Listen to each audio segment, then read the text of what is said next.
Hey everybody, Tyler Tamerlane back, and as the usual glutton for punishment that I am, I bring to you more obscurities in miniature. Today we are going to be taking a look at all of the Demon and Devil add-ons, and we're going to take a trip straight to hell, because Reaper's got all kinds of new goodies for us to take a look at. Let's see, so what do we got here? Our first one is Narglauth, and if I remember correctly, this is the big Balor looking pit fiend dude. This bag in front of me has no name. This is a dude that showed up in the Pledge Manager and is the resculpt of the Forearm Demon, whose name I have no idea what it is, but I'll put it in the comments. Next up, this should be the Duke of Hell, Agramon. And finally, speaking of hell, we've got the Rulers of Hell.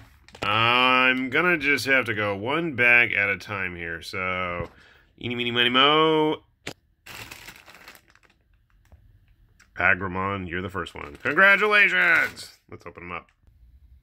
So here is everything that is included with the Agramon, the Duke of Hell kit. First of all, we've got a base. Second of all, we got a body.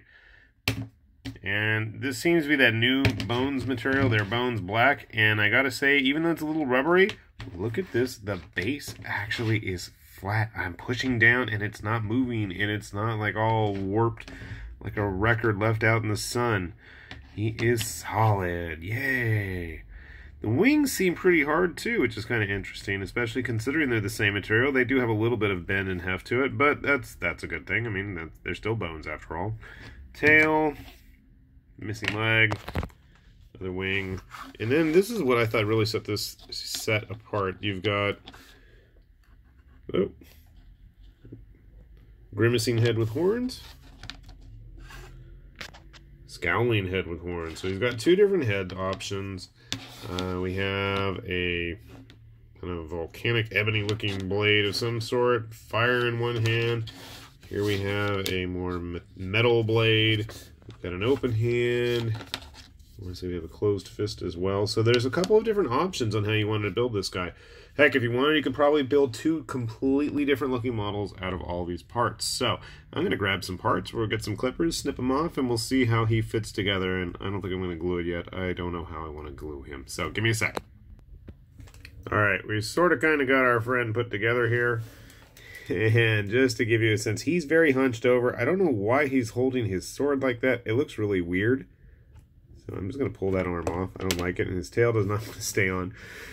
You can get a good sense of scale there. I know it's hard to see. We've got our little Inquisitor friend there, and I have my Creature Caster, Lord of Misrule. I believe that's his name.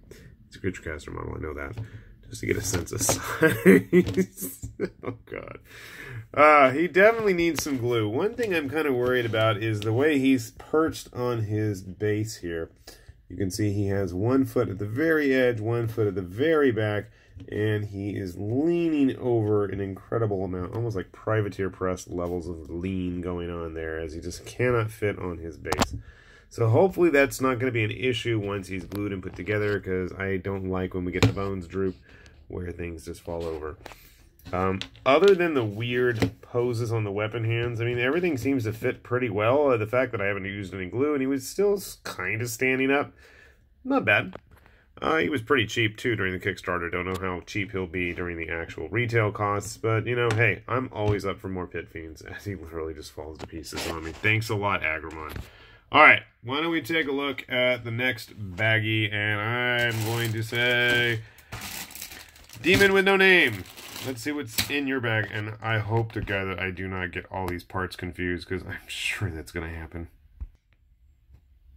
Okay, Forearm Demon dude. That's who we're looking at. I don't know what your name is, but this is a re-sculpting, reimagining of a classic Reaper model. I know, because I had the original in metal. And let's start building them up. And already you seem bigger than our friend the Duke.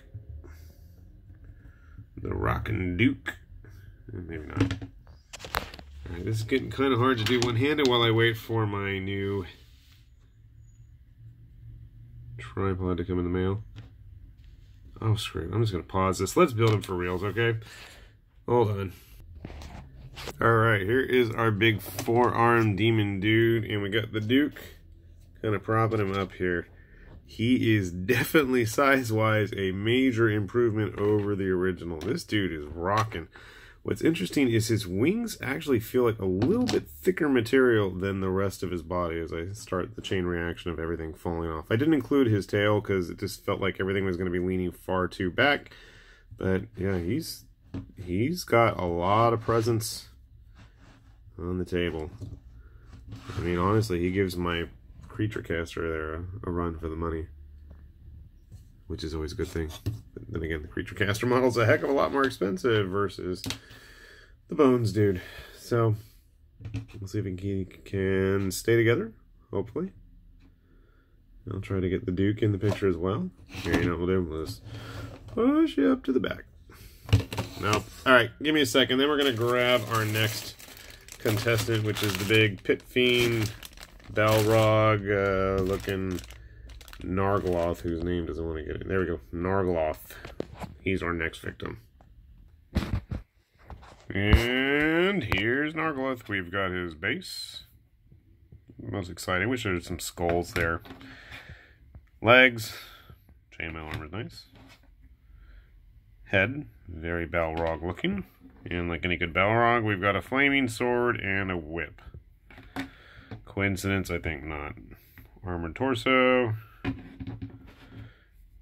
And big leathery wings. His wings are actually pretty similar to our unnamed forearm friend, whose name we got to get. Actually, they're quite similar to the point where I think they are the exact same wing.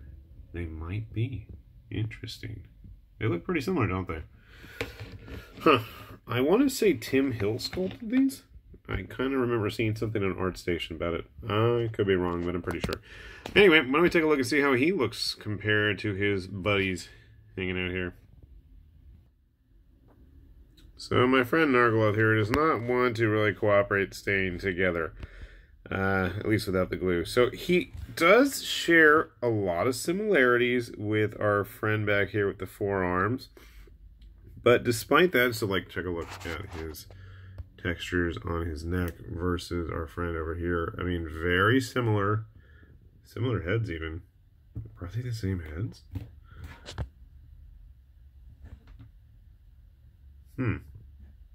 I wonder if that's coincidence. Their armor is substantially different though, so that there is that. They're not actually that close. I mean, especially when it comes to the armor and their tails. I'll just destroy him here.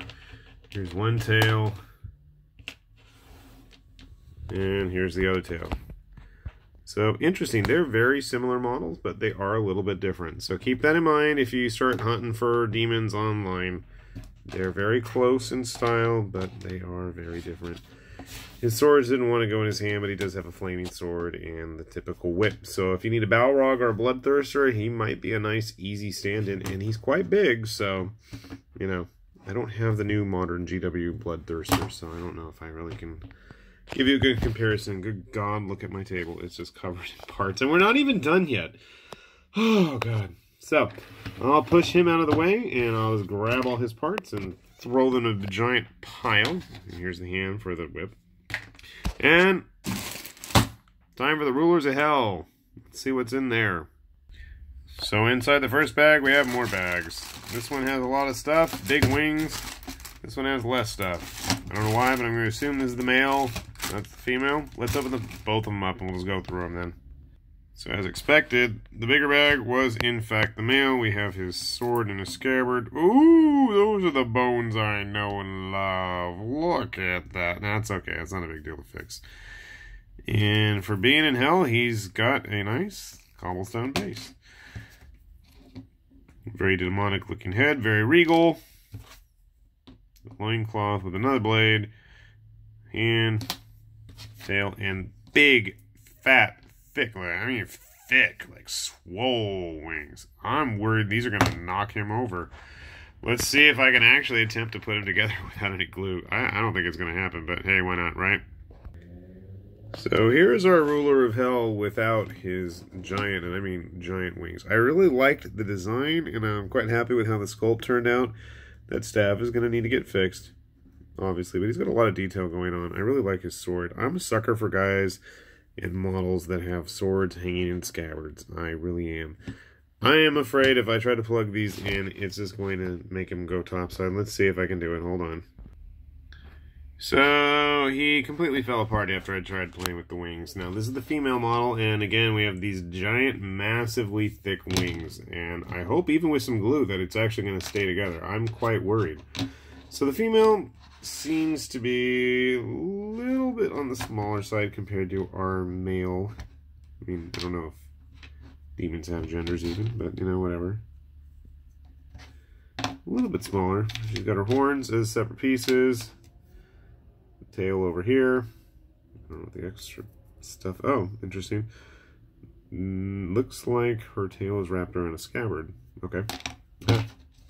It's because the sword that was in it is attached to her base. So we got her other hand, and a hoofed leg, and the hair, and the giant wings that attach. Alright, let's see if I can put her together. Alright, I don't want to move her. I basically have got our queen or duchess or whatever position of authority she has here. Our female ruler of hell is basically put together, and surprisingly, with the size of those wings, she still is able to stand up. Hopefully I didn't just jinx it. So, see, they're a good bit taller than a regular person. If you wanted to use them for like a demon prince in 40k or regular Warhammer, I'm sure they'd work well. Any other kind of demon, I mean, I think you're good to go. Our Duke friend, ooh, don't fall on my Inquisitor, is a little bit bigger, but he's also hunched over. Our big dudes are still bigger. They're there somewhere. But honestly and truly, they're pretty nice models. I'm really shocked that she's able to keep her balance with those giant wings on. Let's grab our creature caster friend just to show. So you can see my T-Rex hanging out back there. They're fun models. They're going to be a chore to paint, and it's not that it's a bad thing. It's just a chore that they have a lot of space and a lot of parts. A lot of parts. So, you can see what you're getting yourself into if you're going to be looking for any of these demon kits, as they all fall to pieces because I didn't bother putting any glue. Price-wise, I don't know what you're going to be paying at this point. But, you know, keep your eyes peeled. You might find some good deals out there. Hopefully this has been somewhat helpful as to give you a good idea of what to expect with these new demon models. Sadly, I don't have any of the other older plastic Bones demons to get a good size indication, but these all look and feel substantially larger than any that have come before. And obviously when we have resculpts like our Forearm friend there, I know we have him in Bones. We've got the Pit Fiend that we had before with the flames in his hand. I mean, our Duke friend kind of fulfills the same job, and it's much larger at it. So, you got a lot of interesting options if you want to go the way of the demons and devils. I certainly do, because they're my favorite types of models. And with that said, this is High Lord Tamberlane with Obscurities and Miniatures, and thanks for watching. Thanks for watching me ramble on for the last few minutes looking at all these parts. And we'll see you later. Bye-bye.